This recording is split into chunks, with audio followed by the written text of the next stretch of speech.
कहानी है रामपुर गांव की, जहां के मर्द महिलाओं को हमेशा नीचा दिखाने की कोशिश में रहते। अरे अभी तक खाना नहीं आया, क्या मुझे एक और शादी करने की जरूरत है? नहीं जी नहीं, ऐसा मत करना, वरना मैं कहाँ जाऊंगी। खाना लेकर मैं अभी आई जी। गांव की पंचायत में भी फैसले हमेशा औरतों के खिलाफ ही रहते। मैं जो फैसला सुनाता हूँ वो भगवान की आज्ञा होती है। इस लड़के ने अपने मन से शादी करके अच्छा नहीं किया। लड़के को घर भेज दो और इसकी शादी इसकी जाति की किसी लड़के से करवा दो, लेकिन ये लड़के, इसे तो गांव के बाहर निकाल दो। नहीं नहीं जमींदार साहब, ये क्या बोल रहे हैं? ऐसा नहीं हो सकता। मेरी बेटी मासूम है, इसे अच्छे बुरे की समझ नहीं है। अरे कहाँ जाएगी ये बेचारी? कहाँ जाएगी? इतनी चिंता है तो पूरे परिवार का गांव निकाला कर देते हैं। बेचारे पूरे बसे बसाए परिवार को गांव छोड़ना पड़ता है। चाहे जो हो, अगर बेटियों को कंट्रोल नहीं कर सकते तो गांव में रहने का कोई मतलब नहीं है। यहाँ औरतों को दब कर रहना होगा। कोई भी अपने हिसाब से कुछ नहीं कर सकता, सब ईश्वर की मर्जी से ही होगा। तभी गांव का एक आदमी दौड़ा दौड़ा आता है। सरपंच साहब, जमींदार साहब, वो कालिया है ना, उसकी बेटी पढ़ने के लिए शहर जा रही है। अच्छा, ये कब हो गया? और कालिया की हिम्मत कैसे हो गई ऐसा करने की? लेकर आओ उसे और उसकी बेटी को। बस फिर क्या था, हाजिर हो जाते हैं कालिया और उसकी बेटी सरपंच के सामने। अरे कालिया, ये क्या सुनने में आ रहा है? बेटी को इंजीनियर बना रहा है तू? और ये बता, गांव में तो स्कूल नहीं है, फिर कहां से इतनी क्लास पास कर गई तेरी बेटी? राधा, जो कि कालिया की बेटी है, उसे लगता है कि सरपंच उसकी तारीफ कर रहे हैं। सरपंच जी, मैंने ऑनलाइन पढ़ाई की है, डिस्टेंस लर्निंग से। सभी में मैंने अच्छे नंबर पाए हैं, जिसे देखते हुए शहर की इंजीनियरिंग कॉलेज में मुझे स्कॉलरशिप मिली है। वाह जी वाह, क्या होती है ये? पहले तो ये बताओ, फिर आगे की बात करते हैं। पूरा गांव राधा की बात सुन रहा था और राधा बोलती जा रही थी। तो ऐसे मैं फ्री में एक अच्छी शिक्षा लेकर गांव में जो कुछ परेशानियां हैं, जैसे बिजली, पानी और इंटरनेट जैसी समस्याओं के लिए काम करूंगी। मैं गांव को शहर से जोड़ने के लिए पुल का निर्माण करवाने का प्रस्ताव रखूंगी। मुझे पूरी उम्मीद है कि जल्द ही हमारा गांव भी तरक्की की राह पर चल पड़ेगा। राधा की बात सुनकर सारे गांव वाले ताली बजाने लगते हैं। सरपंच को समझ नहीं आता कि वो क्या करे। चुप रह नादान लड़की, गांव के खिलाफ जाने के लिए तुझे गांव से बेदखल कर दिया जाएगा, वो भी पूरे परिवार के साथ। और हाँ, अगर ठीक से गांव में रहना चाहती है तो ये पढ़ाई लिखाई छोड़ दे। हम तेरे लिए गांव का कोई होनहार लड़का देखेंगे। तभी गांव का एक आदमी बोल पड़ता है। अरे नहीं नहीं सरपंच जी, राधा बिटिया जो बता रही है, अगर वैसा हो जाए तो हम लोगों को पैसा कमाने के लिए बाहर नहीं जाना पड़ेगा। हाँ जी, और ना ही कोसों दूर पानी के लिए भटकना पड़ेगा। हमारे बच्चे भी अच्छी पढ़ाई कर सकेंगे और आगे बढ़ेंगे, ना कि हमारी तरह खेती करते बैठेंगे। क्यों गांव वालों, राधा बिटिया का साथ देना चाहिए ना।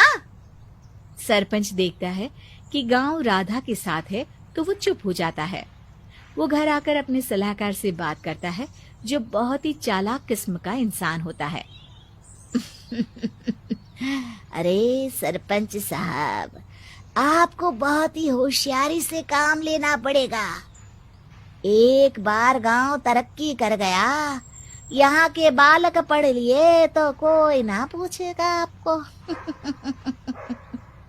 और फिर ये जो बेटा और बेटी है ना आपके, इनको भी आम लोगों की तरह ही जीवन जीना होगा। हाँ, लेकिन करे तो क्या करे?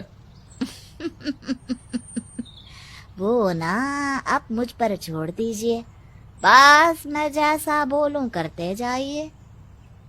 अगले रोज सुबह जब गांव वाले सोकर उठते हैं तो राधा के घर के बाहर और साथ ही वो लोग जिन्होंने राधा का सपोर्ट किया था, उनके घर के आगे लाल रंग से कल आऊंगी लिखा होता है। कल आऊंगी, यह क्या होता है?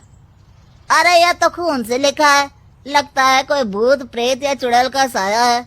चलो सरपंच जी के पास चलते हैं। सभी सरपंच के पास जाकर उसे सारी बात बताते हैं।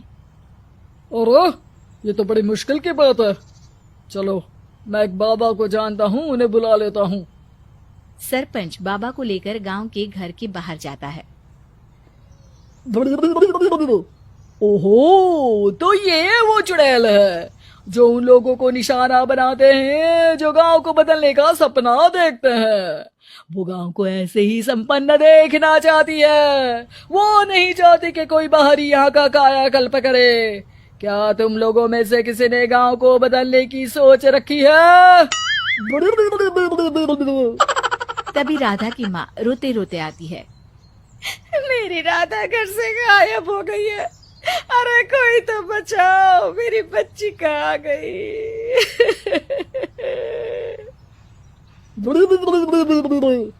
ले गई वो चुड़ैल, तेरी बच्ची को ले गई।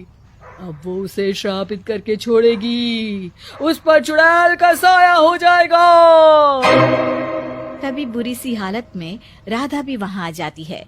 उसके बाल चुड़ैल की तरह फैले होते हैं और कपड़ों में खून लगा होता है। सभी राधा को देखकर डर जाते हैं। माँ, पता नहीं मुझे कौन उठा कर ले गया था। अरे दूर दूर हो जा चुड़ैल, अब हम लोग इस गांव में नहीं रुकेंगे। अरे कैसे बातें कर रहे हैं आप?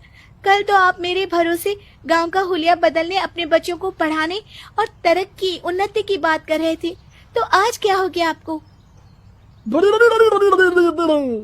ये फिर तुम लोगों को बहकाएगी।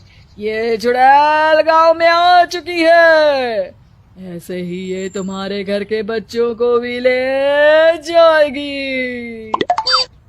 गांव वाले राधा को गांव से बाहर निकाल देते हैं। उसके माँ बाप रोते रहते हैं, लेकिन गांव वाले नहीं मानते।